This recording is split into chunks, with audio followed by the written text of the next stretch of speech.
Halo guys, bertemu lagi dengan saya Francisco Lumeraja. Hari ini aku mau membahas ini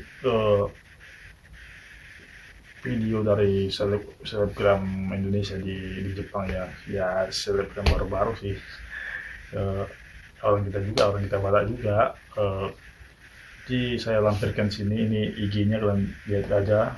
Di video itu eh, dia ada dia ada video call sama adiknya. Adiknya itu baru aja dihajar, kalinya baru dihajar senior atau temannya sampai berdarah-darah wajahnya itu. Eh, Kalau dari cerita yang kata si ininya, si kita sebut saja si A ini, si abangnya si abangnya si korban ini, ceritanya itu katanya kepala pabrik itu datang ke apa tuh nyuruh bersih-bersih, sampahnya banyak katanya kan. Terus udah dibuangin sampahnya, terus ada yang tersisa diletakkan di depan apatunya. Datang temannya lewat negur, suruh buang sampahnya. Si korban B ini bilang iya katanya kan. Terus bagaimana ceritanya, mereka ada mulut, terus terjadilah perkelahian antara mereka. Katanya ya, kalau dari cerita siapa ini si A ini ya, eh, katanya gitu sih kalau dari cerita. Cuman ya mungkin eh, orang yang baru lihat videonya mungkin berpikir kok bisa sampai gini, kok bisa gini katanya. Aku pun eh, sempat juga apa ya, sempat berkomentar juga di situ kan, parah kali nih kok bisa kayak gini, sampai senior berani mukuli junior sampai kayak gitu kan. Cuman setelah saya selidiki dari kolom-kolom komentar, ada ya kalian sendiri lah ntar lihat di kolom komentar itu, ada beberapa orang mengatakan sebenarnya adiknya yang bermasalah. Kayak si komentar yang ada di sini pakai akun klik, kayaknya namanya Pecinta Kucing. Mungkin dia orang di situ juga yang ada pas kejadian, atau mungkin satu perusahaan. Di situ dia katakan bahwa si B ini eh, bermasalah sebenarnya di perusahaan itu. Salah satu masalahnya katanya eh, adik si A ini pernah kena razia ketika tahun 2023 gara-gara dia memakai sepeda orang. Memang sih di Jepang itu kita nggak boleh memakai barang yang bukan milik kita sendiri. Salah satunya sepeda. Karena memang di sepeda itu kan ada nomornya kan, ada nomor juga yang tercatat untuk atas nama kita. Setahu saya ya. Terus dikatakan si pecinta kucing itu juga eh,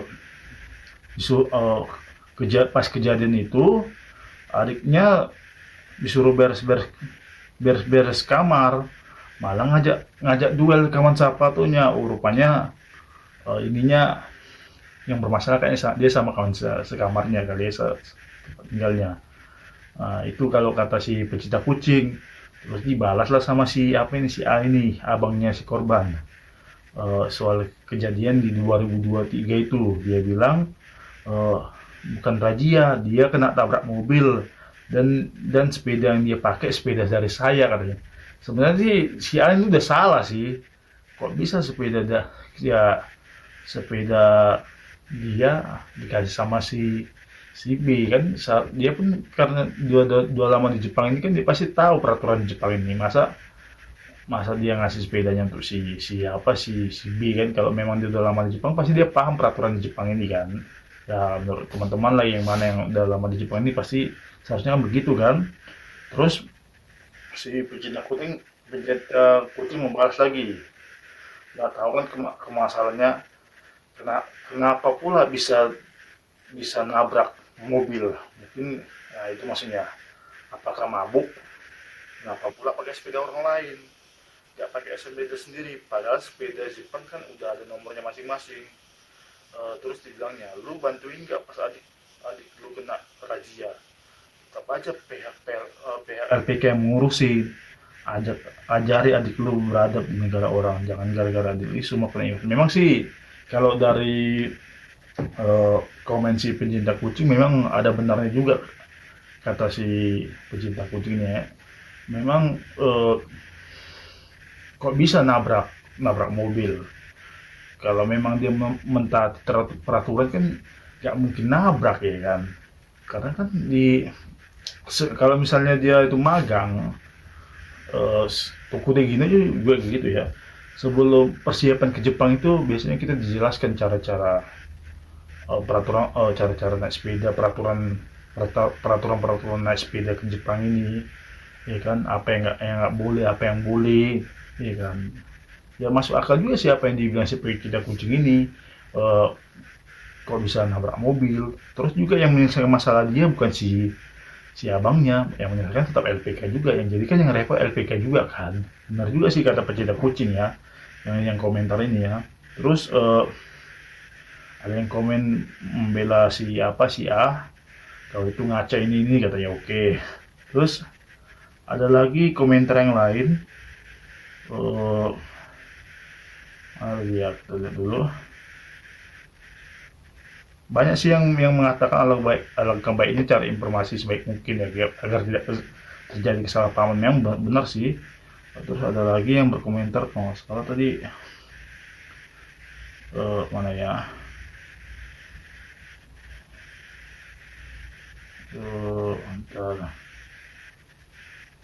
nah ini kronologinya, ini sebut aja dia katanya saksi mata. Jadi semua bermula dari ini cerita sebenarnya ya, yang dari yang komen juga ini, katanya kejadian sebenarnya semua bermula dari masalah di Apato. Kak, mungkin teman-teman semua tahu kalau ada masalah di Apato kayak apa. Mungkin udah kayak masalah pasaran bagi anak-anak yang tinggal berbarengan di Apato. Kebetulan si pelaku adalah teman saya dari dulu. Oh, jadi si tersangka ini teman si apa ini yang berkomentar di sini ya, yang berkomentar di kolom komentar di Instagram itu. Terus nah itu dia. Dan dia sama saya lebih lama tinggal di Jepang. Oh sih, jadi tersangka ini temannya tadi yang udah di luar tinggal di Jepang udah lama juga. Teman saya pun suka cerita ke saya kalau ada apa-apa. Kelakuan si korban selama tinggal berbarengan di Apato itu, si korban tidak suka dikasih tahu kalau dirinya itu tidak resik atau tidak bersih dalam merawat Apato. Terus sedangkan si pelaku selalu melakukan apa aja sendiri diantaranya shoji. Intinya si pelaku kepada si korban pada saat itu menyuruh supaya si korban melakukan shoji, dan si korban pun tidak terima hal itu. Dan si korban dan akhirnya si korban pun yang ngajak berkelahi si pelaku, dan si korban pun kalah dalam perkelahian. Itu aja sih, si korban yang paling merasa tersakiti. Intinya tidak ada penganiayaan, semuanya nggak sesuai caption upload oleh si pengupload. Bahkan akun saya juga diblok oleh si pengupload. Terus ada lagi kalau nggak salah tadi, nah ya,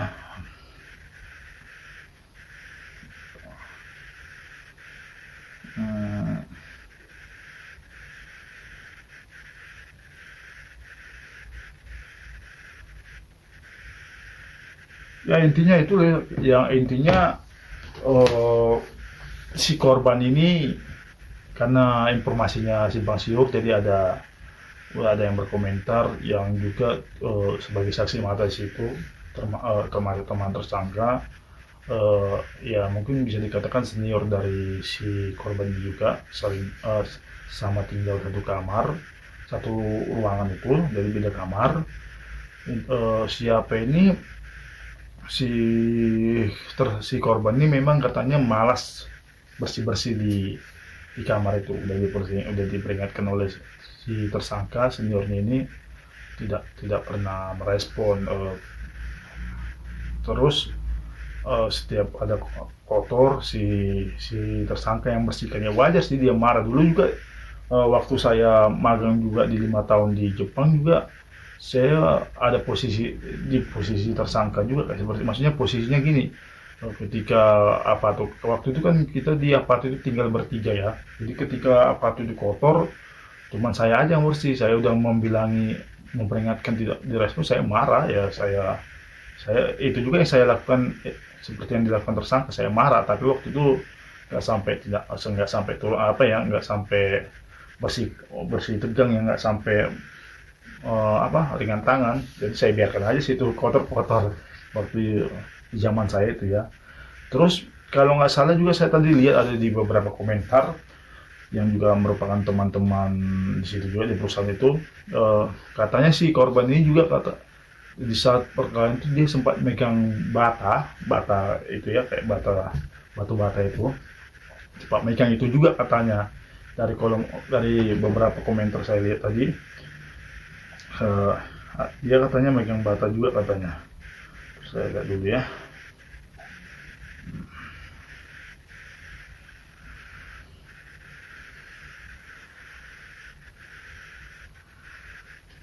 Ya, ya itulah, sekalian aja nanti eh, kolom komentar itu semua di situ semua ada kejelasannya. Intinya mungkin kalau orang yang belum paham informasinya pasti mendukung si korban, ya kan.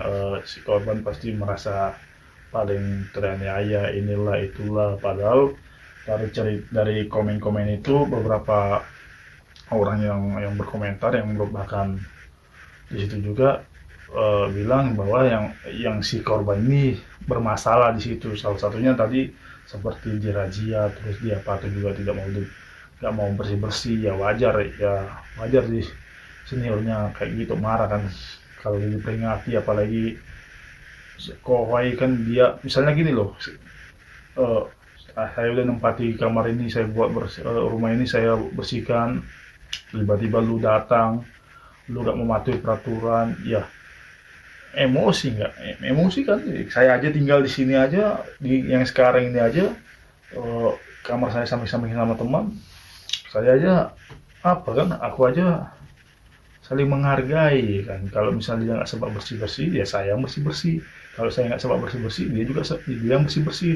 Ya saling saling pengertian aja. Tapi memang si korban ini memang salah sih kalau udah sampai ditegur berulang kali nggak merespon ya kan. Ya kalian lah menilai gimana eh, yang benar, apakah si tersangka yang salah, apakah si korban yang salah. Kalian lah yang menilai. Silakan, pengen tahu ceritanya kalian lihat aja kolom-kolom komentar itu, banyak tuh kolom-kolom komentar, pilih lihat aja lah. Ada itu eh, yang sebagai saksi mata ada di kejadian, berada di kejadian itu. Terus katanya juga dia dengan bata kan, ya malah dia merasa tersakiti.